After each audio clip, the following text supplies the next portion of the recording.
All right, let's talk weather. We've got weather impact alerts that kick in Thursday night into Friday, so we've still got a little bit of time on this, but we've got a storm system that's going to come in tomorrow with some warmth.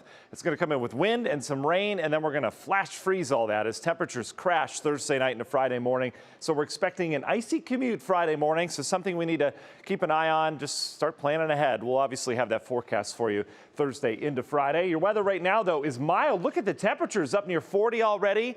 Clouds will start to increase as we go throughout the morning. Overall, we're looking at a fairly cloudy day, but a mild day as temps pretty uniform area wide. Why are they all the same? Well, it's because we've got a wind. That wind helps to mix things up, and the wind has been gusty at times, especially the further west you are. Along and west of 71, we've seen gusts over 30 at times this morning, holding in the 20s the last 15 minutes. But you get the idea. It is windy here this morning, so any west-east road, especially the Turnpike as you're heading out towards the west, and I-90, both of those you'll be feeling it as you're kind of rocking and rolling out west of Cleveland. Temperatures not too cold across the Great Lakes. The thaw is on as we're above freezing all the way up to Grand Rapids. Chicago's melting off some snow.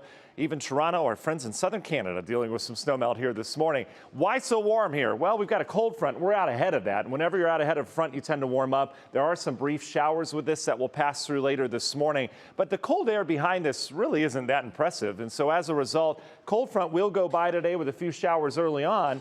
But then temperatures kind of flatline. I mean, they stay right near 40. And so that front will prevent our temps from getting too high.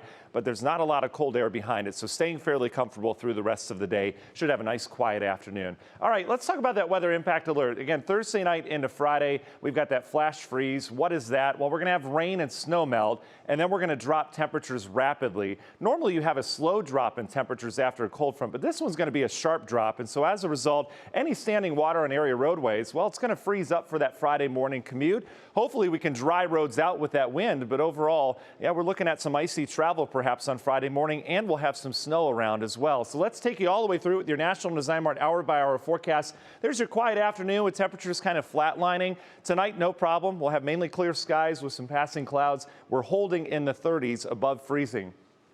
Tomorrow morning, we're going to kick it off. 6 o'clock, we're fine. How about lunch hour? Mid-40s. I mean, this may be lunch outside the way things have been going. Not bad, but it's going to be windy. Still dry through noon. Should stay dry through the evening rush hour as well. So that's not a bad Thursday as we're up near 50 in the afternoon. Here comes our storm system. By tomorrow evening, we'll have a line of rain working in from the west. Temperatures still mild. I mentioned I think Dave will be out grilling tomorrow night. I mean, honestly, anyone could. We're going to be in the 50s with a gusty wind and dry. But here comes the rain 8, 9, 10 o'clock. This may have some thunder with it as well as you're going to bed Thursday night. Watch this temperature drop. 53 at 11. 1 o'clock, we're in the 30s. We're in the 20s for a lot of locations by that morning drive. There's your flash freeze. We'll have some snow around as well. Not a ton, but snowflakes will be flying around. Lake effect kicks in the afternoon. Half an inch of rain possible out of this. Maybe an inch or so of snow on top of that Friday morning. We'll add a little bit more Friday afternoon out in the snow belt. Long ranger forecast. Where do we go from there? Well, we'll have a pretty quiet pattern that sets up as we go into next week. Tuesday, little rain and snow mix possible. But as we go all the way up towards Christmas, we're looking at green on the map. So really, yeah, that snow's going to be melting off. Some showers around for Christmas Eve and Christmas Day. Union Home Mortgage 10-day forecast. You can see temperatures staying on the mild side after a cold spell on Sunday. We're right back into the 40s leading up to Christmas. Danita? All right, thank you, Matt.